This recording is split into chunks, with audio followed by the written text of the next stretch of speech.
We are here with Professor Federico Capasso. This is a special ISSNAF story, as Professor Capasso is the recipient of this year's ISSNAF Lifetime Achievement Award. Congratulations, Professor Capasso, and thank you for this interview. Thank you very much. Professor Capasso studied in Rome, had a brilliant career at the Bell Labs in New Jersey, and has been professor of applied physics at Harvard University since 2003. He is the inventor of the quantum cascade laser, made seminal contributions in metasurfaces, flat optics, Casimir forces, and more. His research has had a tremendous technological impact. Quantum cascade lasers are commercialized by many companies and used, among other things, for high-resolution spectroscopy, chemical sensing, atmospheric chemistry, also to make predictions of climate changes, and breath analysis for early detections of diseases such as diabetes, ulcers, and cancers. He's also an entrepreneur. He co-founded MetaLens that brings to market meta-lenses for high volumes applications such as smartphones and sensors. And last and not least, he is one of ISSNAF original founders. For more information, I encourage our viewers to check out the few resources that are here below in the video comments. Professor Capasso, you've wrote that the various eras that have marked the history of humanity have been identified as such thanks to the emergence of new materials through a different use of pre-existing materials, the age of stone, bronze, iron, steam, and then the transistor and the chip. Today, it's the era of man-made materials, of metamaterials, and materials with increasingly smaller structures, nanotechnology, and you are one of the major contributors. What can you tell us about your work in this field? My arrival at Bell Labs was really, in a sense, a perfect time to exploit the beginning of this new era of artificial materials. And because then the artificial material in particular were identified with electronic materials that you could engineer, that you could grow literally layer by layer down to thickness of one atomic layer by a technique called molecular beam epitaxy, which when I started to collaborate with the inventor, Dr. Al Cho there at Bell Labs, was in a sense in its infancy. I saw a lot of promise. I felt like a kid in a candy store, in a sense. I mean, realizing, look, how many exciting things I can actually do. And sort of I started literally to invent without really thinking whether they could be useful or not useful. I said I can make some new transistor using resonant tunneling. Then I hit on other ideas to speed up transistors. I'm making compositionally varying materials and so forth. And then, of course, years later, the big hit came, although, often the inventors of something do not realize the potential until years later. When I worked with my postdoc, Jerome Fate, and now professor at ETH on the quantum cascade laser, we were just doing it for fun, really. After people told us, look, Federico, you can use, because they operate in the wavelength range of invisible light, you can use it for sensing. And then I really jumped into, within 5 years, I had about 20 international collaboration going in the US and internationally with companies, with some military laboratories and so forth, because I really then sort of cluster in my mind the big picture. Okay, so that was the phase of artificial metamaterials. The materials I am talking about are materials that are structured to control the electronic properties. Basically, we can dictate how the electrons move inside this material. Like in the cascade laser, I literally created a waterfall of the electrons going down step by step, and every step you would get light. Photons, okay? Metamaterial came for another thing. They started in actual Russia in the 60s with a theoretical paper which was forgotten literally. It came back about 20 years later, big time. It became quickly a bandwagon of things. There are bulk materials. Basically, they had to be structured sub-wavelength in the actual bulk. And at that point, I realized, because I started to become more sophisticated in understanding the technology, that could not have really large-scale type of application. Bulk metamaterial structure at a nanometer scale, very difficult to do. So I said, but I can do something exciting by structuring just the surface of a material with nanopillar stuff. And someone called them, I don't remember if I call them, it doesn't matter who called them, metasurfaces. And then I realized, and then came the breakthrough, I realized with my students that I could generalize the famous law of reflection and refraction for surfaces, for normal surfaces. We studied them in high school. Everyone has studied Snell's law. I could generalize it. And out of that came it was really a science paper, which now has 8,000 citation or so. But then shortly after, I said, now we should aim to make a lens, because we can make a lens that it's so thin and doesn't have the curvature, and we can make it with the same technology that you make chips. That's the breakthrough. In fact, right now, these metal lenses are starting to be manufactured by some big companies for cell phones. And the fact that with the same technology that you make chips, you can make lenses. This means now if you make a so-called little camera, a camera module, typically in my cell phone like yours, you have several camera modules, front face recognition and so forth. You see, you can simply stack things vertically, the chip and on top the actual lens. The lens is thinner, costs less to make, easy to align optically. Now it sounds easy. It came all very fast, I must say. The breakthrough paper is 2011, the high performance metal lens 2017 or 16.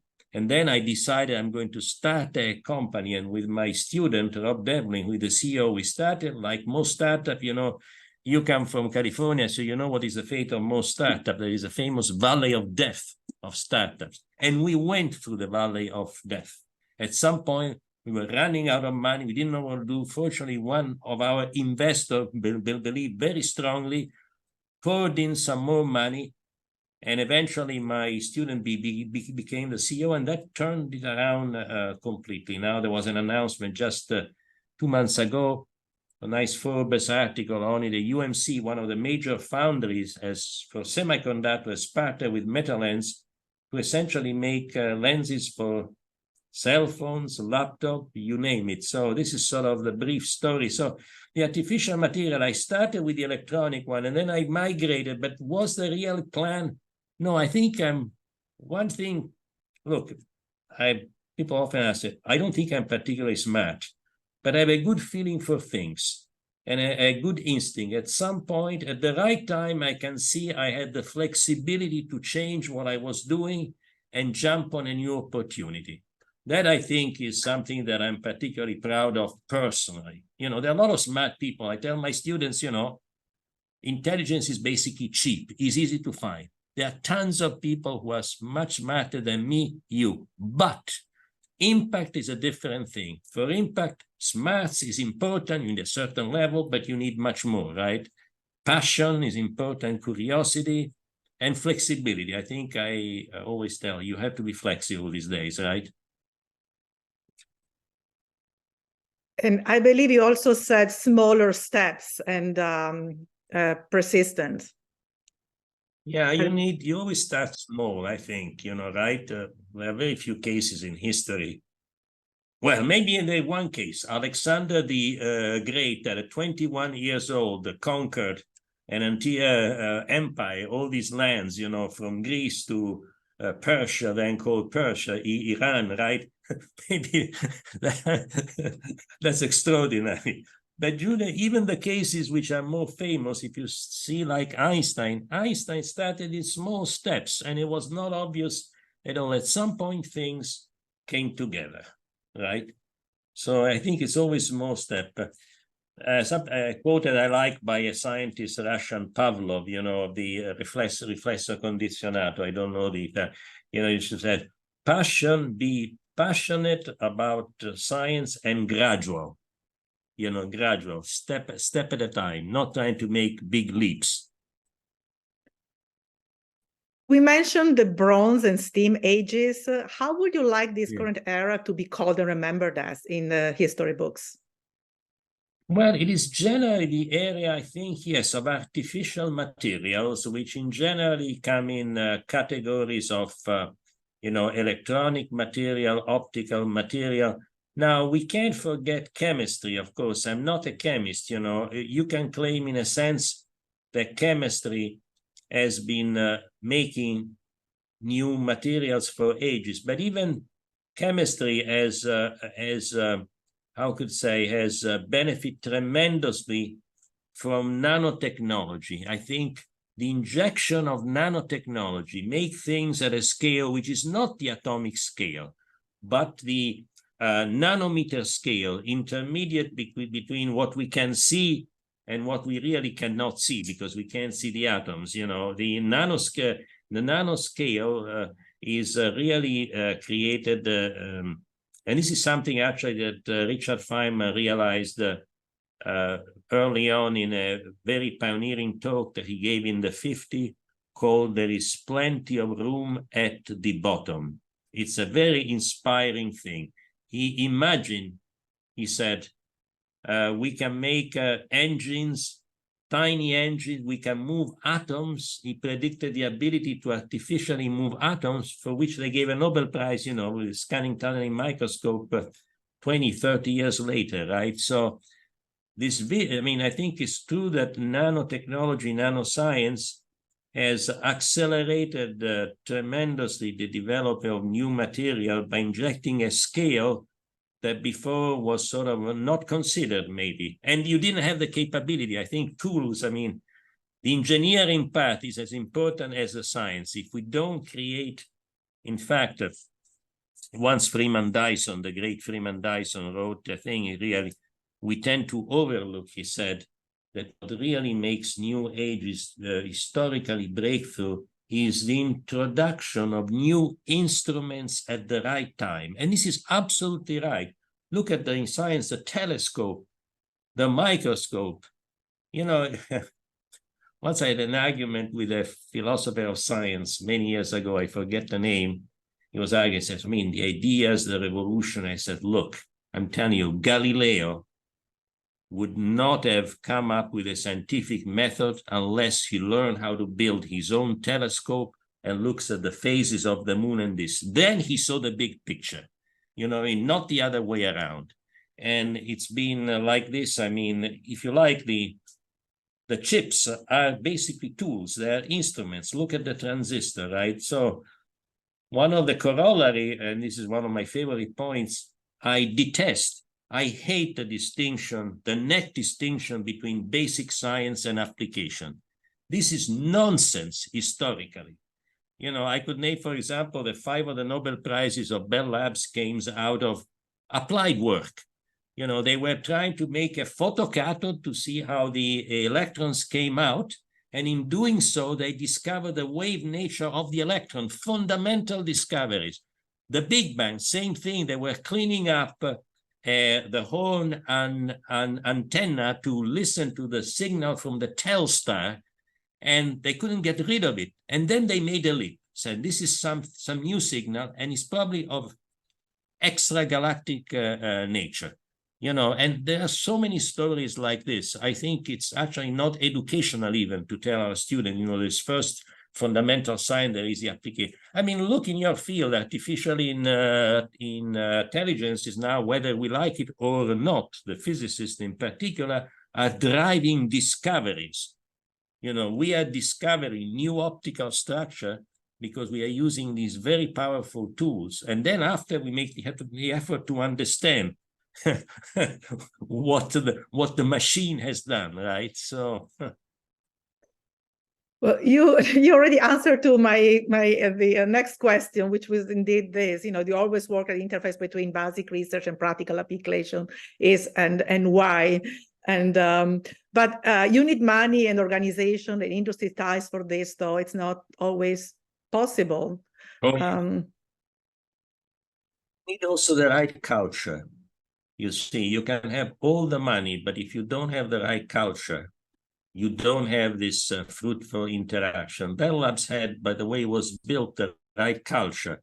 And so the other, I mean, the golden era of the industrial laboratories was exactly that, the IBM, GE, and so forth. Now it's interesting coming back in a different sense. You know, there are big laboratories. Yes, they have the resources, but it needs more the resources. I mean, look at Amazon, look at Microsoft, look at Google, which in a sense they're doing some level of, I again don't like to use the term, but long-term research, curiosity-driven research. They encourage some of the best people to go for curiosity.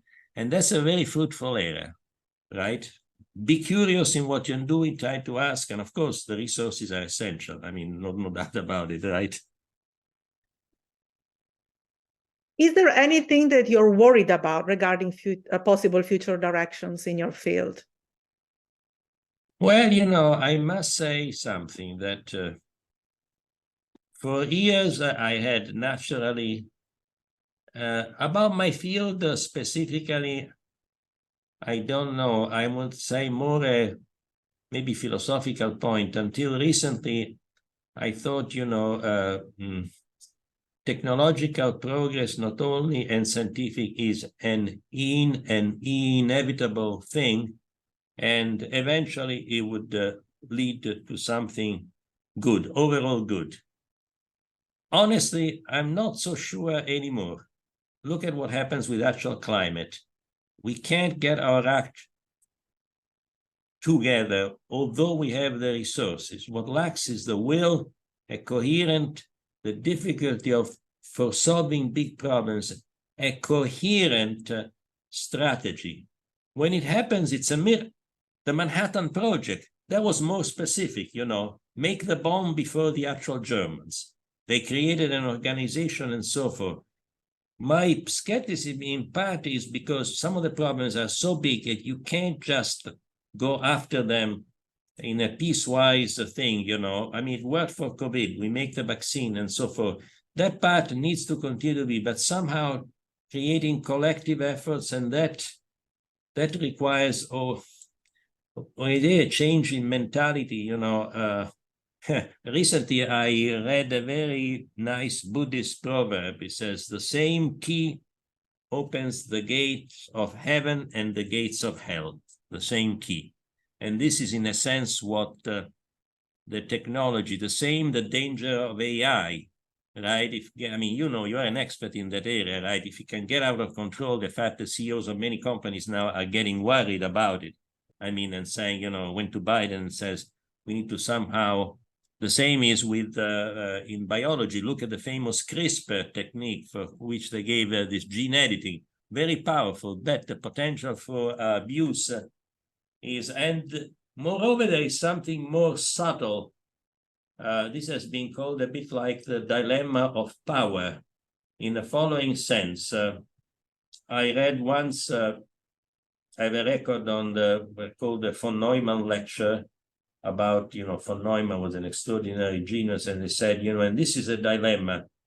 We create these tools that are so powerful, but it takes time to create around it the legislative structure, you know, the sociological context, the human context, so that we can exploit them in a good sense, right? And that's the dilemma, right? And it accelerates this dilemma now, right? And, you know, so maybe, well, the easy way to say, Federico, you are getting old, so you're becoming more pessimistic. Well, I'm becoming more realistic about the impact of science and technology, right? Research and innovation in Italy. You wrote a few years ago that in Italy, the problem is not finding the talent, as there is plenty, but implementing the triangle: research, innovation, and enterprise, and the access to funds.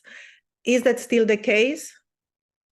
Or what has changed? I do have a bit of skepticism about it, because you have to, I mean, the main obstacle is not the money or the resources. is creating the mentality. You know, I will give you one example. I visited 2 years ago a famous, for kindness, because I don't want to sound that I'm picking on any institution, to a very famous institution, one of the most famous in Europe, that trains both great scientists and great engineer. And my host from the country says, now, Federico, I will show you something interesting here. I'll show you our technology park. It was a place where they had all these like roulotte, you know what I mean? Things, you know, I forget what the English name is, vagoni, you know, like a wagon, you know, like car of a train. And he says, here we have all our startup. I says, oh, this is so exciting. He said, Federico, don't forget in which country we are. Here, the job of the administration is not to facilitate the innovation, but to create as many obstacles as possible.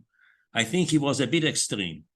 But sometimes when I used to say in the past, you know, bureaucracy is evil. We have to call the bureaucracy as it is. It's not just being disorganized. It's evil if it doesn't allow people to have the energy and the enthusiasm to explicate their potential. And I still think in Italy, particularly in the high-tech sector, you know, but, you know, again, I have to be careful here. You know, there are some big success stories in Italy. So the landscape is probably changing for the better, I think. So I am cautiously optimistic, but I haven't really any recent data to give a qualified opinion. You wrote that creativity is not just a gift of nature, but can also be learned.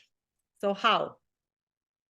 Well, let me distinguish, first of all. When I'm talking creativity here, we are not talking of the real geniuses, which are a category by themselves. I'm putting Einstein, I'm putting Enrico Fermi, Dirac of the physicists, Niels Bohr, Heisenberg, Schrödinger. It's sparsely populated. You know, I like to say that you measure value on a log scale, not on a linear scale, which means we should be humble. I'm talking at the next level. Okay, there are a lot of scientists that have made a significant, even a great impact without being anything close to a genius, right? So that's where the learning can come in. When you don't have these spectacular gifts, you can still go far by being methodical. And also, there's something more subtle, which I learned at Bell Labs. I became creative at Bell Labs. And I realized why also, because I was talking all the time to people. During seminar, I was bombarded. It was a constant brainstorming every day. For years, you can imagine, right? You say, I should have had even more ideas than I did. You know what I'm trying to say? So that stimulates tremendously. And I also cultivated a relationship. I taught to some people because, you see, you can't learn from books. This is a book on quantum mechanics now, which I'm using for my course. But it's much more about learning and teaching. So learning means also associate. See, when I'm interested in the modes of thinking of creative people. I'm interested in how did someone, that's why I love history of science. And I think it has even helped me a bit. How the creative people come to their discoveries. There's a personal history or circumstances, often serendipities for which we can learn. We can encourage serendipity. It's easy. If I talk to creative people, I used to go at lunch all the time. We had napkins. At the end of lunch, the napkins were scribbled, sometimes with brilliant things. I wish there was a system that we had collected the napkins. You know, you could make a library out of the Bell Labs napkins, right? So you see what I'm trying to say. In this sense, it can be learned. Not at the highest level. At the highest level, it's, if you believe in God, it's a gift from God, or it's a mysterious process at the highest level. At the next level, it's not so mysterious. You can nourish creativity. That's the point. So you need an environment also. By yourself, I tell my students, if you don't go to talks, if you don't interact, you are not going to grow as a scientist, period. That's why I'm relentless when I teach. I want questions, question all the time, right? So no working from home for your group then? Well, during COVID, it was a necessity, you know, and you know, it took a toll on us, including on me, you know. At the end, we still managed to be productive because, yes, we had Zoom meetings, which were group meeting, you know, but I think personal interaction, there is no substitution, you know, from personal interaction with people, because when we communicate, when you and I communicate, there are many parallel channels, some of which we don't realize what we are, right? I mean, you might be saying something, maybe it doesn't register consciously, but an hour later I said, oh, this is what she said. That's interesting. Those are, right? Yeah. What is, in your view, the role that scientists have over the societal implications of their research? Well, that, of course, is something that I feel bad about it, because sometimes I think I could have done more for society, but then it's also, it can easily become a platitude. You know what I mean? An obvious thing to say. I would say the best way we can serve society, I still think, is doing the best work and communicate it clearly. I am obsessed with communicating clearly when we write papers. You know, sometimes papers that I write, the one that was cited 8,000 times, I had 24 versions. I drove my collaborator nuts, and I said, I'm not going to relent. This is an important result. We have to communicate in the most direct, simple, and clear way, right? And so I think communication goes a long way. I mean, that I don't doubt about it, because some of the editors of journal told us, I mean, the reason that our work is highly cited is also because we make an extra effort to communicate it. And I think that's so important in ways that not just the circle of colleagues, but the wider community. You know, that's why in general, I accept invitations, sometimes public lectures, webinar, and so forth, because it's a way. So I think the next thing is involvement in specific things. I don't know. I personally, some people can do it. I cannot do it too well. I have a group of 20 to 25 people. I teach. I think I teach well, if not very well. And at the end, I also have a wife, and I have kids have gone now, but I don't find that I have the time to put a sustained effort in doing something more specifically for society. I mean, and I admit my weakness. My weakness, I'm still so excited about doing research. And I also like teaching, that I don't want to give too much, to give up kind of too much of it. That's probably the real reason behind it. I heard that you like poetry. Do you write it? Yeah, I don't write, but I like, yes, because it's you know, this is the thing about art and music, poetry. I mean, the question is, you know, the most difficult fields to understand, and actually I tell once I've had an argument with people, the most important things are the one that we can't quantify, but are so important yet. Can you quantify love? Let's not be ridiculous. You can't measure it, right? And yet it's a powerful force. Love in the broad sense, you know, not only between men and women, but all kinds of love. If it's a powerful source, we have no way to quantify it, and probably it's impossible. Can we quantify art? I say, you know, can you write a theory of art with equation? Let's not be ridiculous, basically. I think it can never be done. And yet, La Pietà di Michelangelo, Shakespeare, you know, and there is a famous quote that I love because I like it so much. It comes from the Hamlet of Shakespeare, and it's Hamlet talking to his friend Horatio, there are more things in heaven and earth that are dreamt of in your philosophy. And this is beautiful because it gives really the limit, not just science was in its infancy, of human knowledge, right? The sense of mystery, right? So there is something bigger, much bigger. So I am a religious person. Yes, with time, I'm coming back to it because of this, what I really just said, you know what I mean? You are a member of the National Academy of Sciences and of Engineering, Accademia del Lincei, etc., etc. You are also the recipient of many important prizes, the Balzan Prize, Matteucci Medal, Fermi Prize, and I can't mention them all here. So in addition to celebrate the talent and the work, these recognitions give a platform, I believe, and a stage to spread your voice and your message. How do you intend to use this opportunity? Is there a particular message that is most significant for you?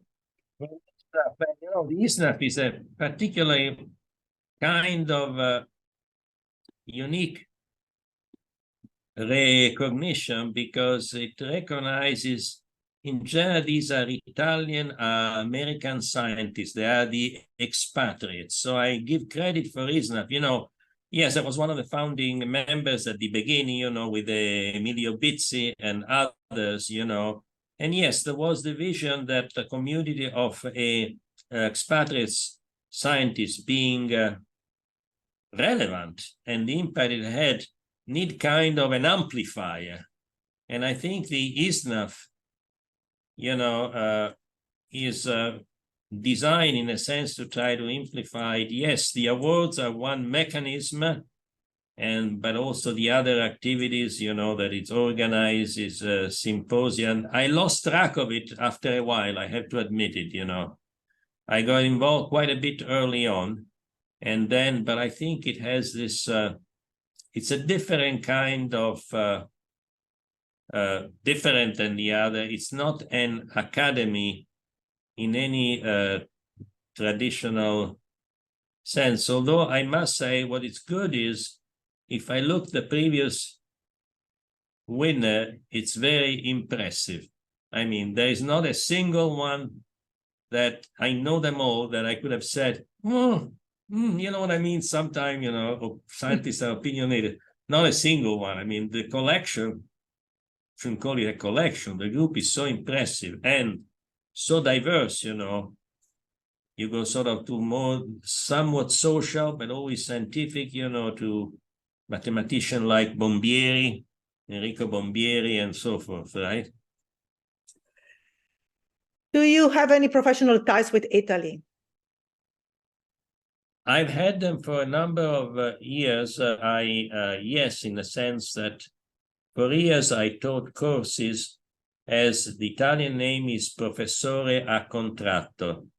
Basically, particularly when I was at Bell Labs and I didn't have, you know, teaching duties, I would sometimes take, it would last from a maximum of 1 month. I give an intense course. I gave them at the Politecnico di Milano a few times, probably 3 times, at University of Roma, probably 3 times, once also in Florence. And I found that was the time where the artificial materials were exploding. So they were interested in hearing sort of my story, you know, particularly about the electronic materials. And yes, I've had, usually they call more often, yeah, as time goes by, for advice, you know, sometimes, you know, companies. For example, recently, I mean, this is official, Optica, which is one of the major optics companies. It's the world leader in making glasses, you know, but high-tech stuff, has formed a partnership with the Politecnico di Milano. And one of the goals is to explore what they might be able to do with flat optics, you know. So they've asked, they're asking my advice, you know. I don't know exactly in which direction it will develop. What What do you enjoy the most when you go back to Italy? What I enjoy, well, it's really the family things. In fact, recently we went back for the 100 years, the 100th birthday of my wife's mother. She became 100 years old, So there we see her brother. I see my sister was in Sardinia then for vacation. There we see the friend, and sort of to the taste of Italy, not only the food, but the rest, right? And yes, this is something that we miss. And even though I try to be an independently thinking person, no one can escape the process of Americanization. And yes, I've become Americanized. I'm a hybrid now. Like many Italian American, there has many good sides to it, but it has also a risk. The risk is to maybe lose some of the parts of the Italian culture, you know what I mean? Even though we go to the opera, it's not about that we can't go to the opera. In fact, we've been going for the last 30 years to the Metropolitan Opera, in a way that we wouldn't have to be, because the tickets, for one thing, are much more reasonable in price than La Scala, right? Right, but it's not about simple this. I mean, it's the overall culture. So so it's important that we constantly go back. And people ask me, are you ever going to retire? I'll say, I'll never retire if I can continue as long as I can, So, and the beauty of coming to the United States, there is no mandatory retirement. For a professor in particular, it's a Supreme Court decision. No one can be, you can always be fired for a company, but for professor basically means if you stop teaching, you really put yourself at serious risk. The fact that you have a tenure, if you are continuously working, it's good. I would have to retire. I'm now 75. Basically, 5 years ago in Italy, 10 years ago in Switzerland. My friends calling are retiring by the drove, some of them in Germany, in France, in Switzerland at different times, Some are deciding to migrate it. They're very famous. They win a Nobel Prize, for sure. Everyone wants to get a Nobel Prize as long as you can still open your mouth and say something valid, but other than, so there is this a bit of a diaspora right now that some people are looking because they say, why should I retire at 65? Switzerland, 65, which is ridiculous. I'd like to conclude with a piece of advice to young students. Well, I go back to what I said before, and it's really the driving force is a combination of passion, curiosity, but then it's not enough. You have to work systematically. One thing that I know I am very systematic in things that I do.